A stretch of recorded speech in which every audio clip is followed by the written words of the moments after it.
Kalau ada yang berbicara bahwa tidak terkendali keadaannya, sangat terkendali. Jadi yang bicara tidak terkendali itu bisa datang ke saya, nanti saya tunjukin ke mukanya bahwa kita terkendali. Nah ini saya mohon supaya kita paham, varian Delta ini varian yang tidak mudah dikendalikan. Jadi saya mohon kita tidak usah berpolemik, membuat berita-berita yang kontradiksi. Sebagai koordinator PPKM Jawa dan Bali, dari lubuk hati yang paling dalam saya ingin meminta maaf kepada seluruh rakyat Indonesia jika dalam penanganan PPKM Jawa Bali ini masih belum optimal.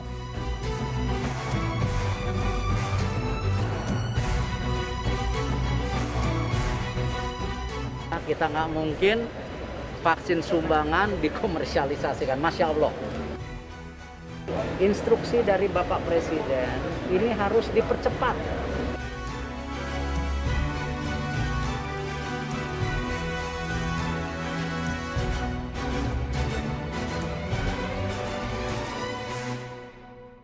Teman-teman, komunikasi pejabat publik dalam situasi pandemi ini jadi sorotan. Bahkan Presiden Jokowi pun menyinggung hal ini dan meminta para pejabatnya lebih sensitif. Kita akan membahasnya dengan salah satu orang terdekat Presiden, Sekretaris Kabinet Pramono Anung. Selamat malam, Mas Pram. Selamat malam, Nana. Saya juga mau menyapa nih, ada teman saya, Direktur Eksekutif Carta Politika, Yunarto Wijaya. Selamat malam, Toto. Selamat malam, Nana. Saya mau ke Mas Pram dulu. Mas Pram, komunikasi kerap disorot, saling menegasi, bertolak belakang, rasanya juga menimbulkan kebingungan. Presiden pun rasanya memahami itu. Kenapa ini kerap berulang, Mas Pram?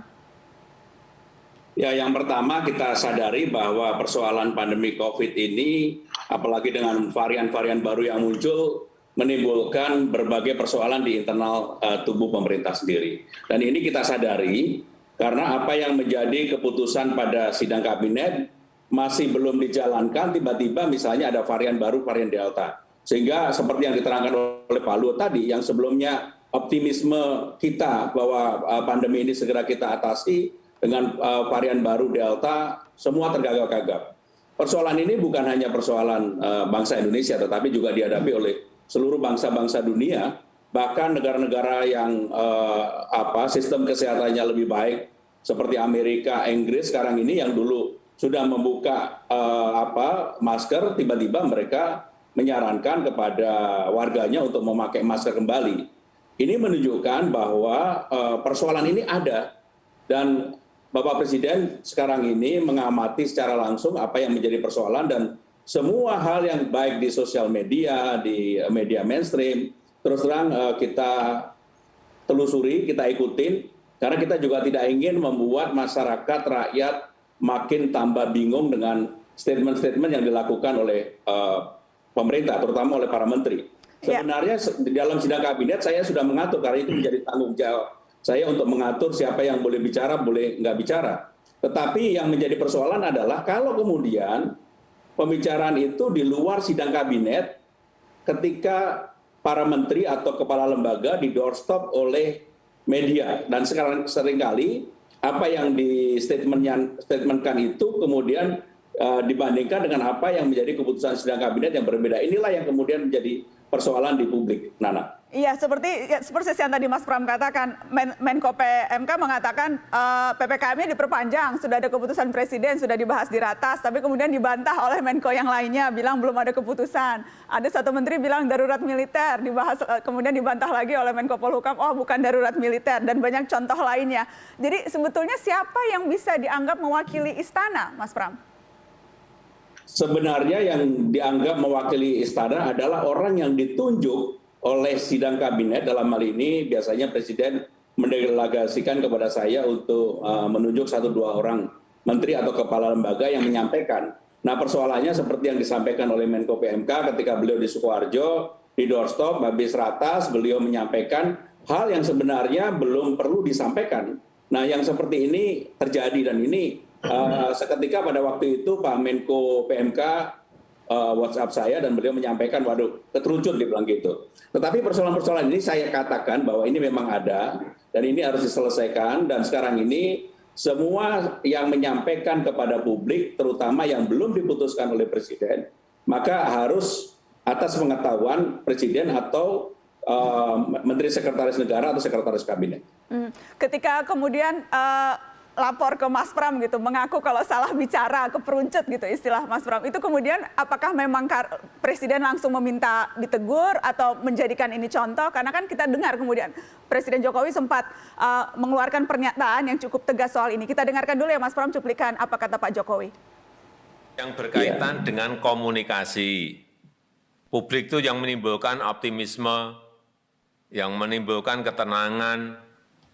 Karena terus terang aja masyarakat ini khawatir mengenai COVID yang naik terus, kemudian kematian tinggi, kemudian juga yang berkaitan dengan urusan makan, urusan perut, ini hati-hati.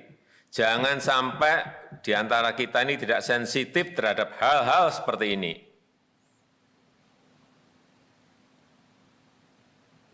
Jangan sampai masyarakat frustasi gara-gara kesalahan-kesalahan kita dalam berkomunikasi, kesalahan-kesalahan kita dalam menjalankan sebuah policy. Mas Pram, kalau saya lihat raut muka Pak Jokowi agak tegang, kayaknya marah tuh ya Mas Pram pada saat mengatakan itu.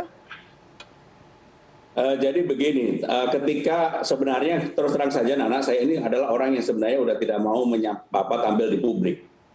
Maka ketika kejadian ini, Presiden secara langsung pada waktu itu meminta saya untuk segera menyampaikan kepada publik. Saya bilang, Pak, apakah tidak lebih baik disampaikan oleh Menko? Beliau menyampaikan sudah saatnya, sudah sampaikan kepada publik. Nah ini artinya memang apapun harus diakui komunikasi di dalam tubuh pemerintah tidak sempurna. Dan itu harus disempurnakan.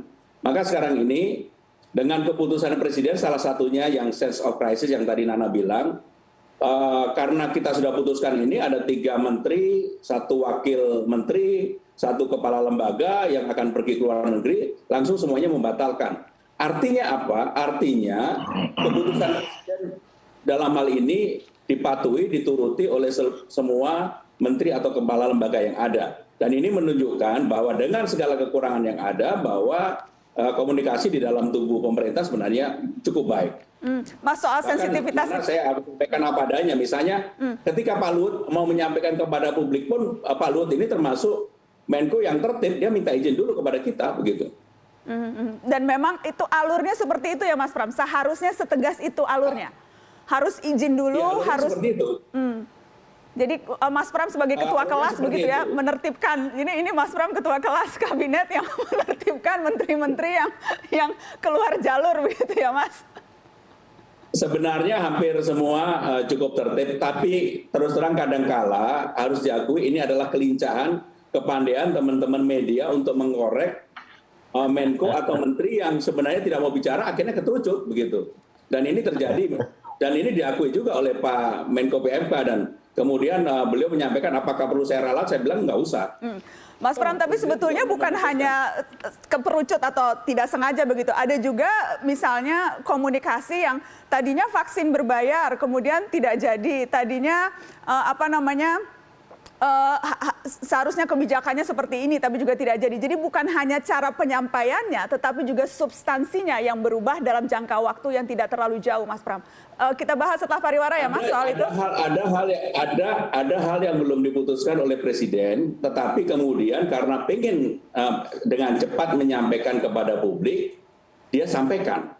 Padahal itu belum menjadi keputusan Presiden, maka ralat yang saya sampaikan terhadap vaksin berbayar, itu sebenarnya juga menegaskan bahwa hal yang belum diputuskan Presiden masih menjadi rancangan, seringkali itu sudah disampaikan kepada publik. Inilah yang mengakibatkan dalam kondisi yang seperti ini, kemudian publik menjadi bertanya-tanya mana yang benar sebenarnya. Sehingga dengan demikian inilah yang beberapa yang kemudian ditertibkan, Nana. Baik, setelah pariwara kita akan lanjutkan, Mas Pram, karena tadi menarik Anda bilang soal ketika dilarang keluar negeri ada 3 menteri, 1 wakil menteri langsung pulang begitu. Cuma pertanyaannya, kenapa dari awal pergi ya? Sudah tahu pandemi kok masih pergi ya? Setelah pariwara kita akan bahas. Setelah pariwara ya Mas Pram. Yang belum berangkat membatalkan, yang sudah berangkat pulangnya lebih cepat. Akhirnya pulang lebih cepat karena dimarahi oleh sekretaris kabinet. Kenapa juga harus pergi lagi pandemi? Kita bahas setelah pariwara, tetap di Mata Najwa.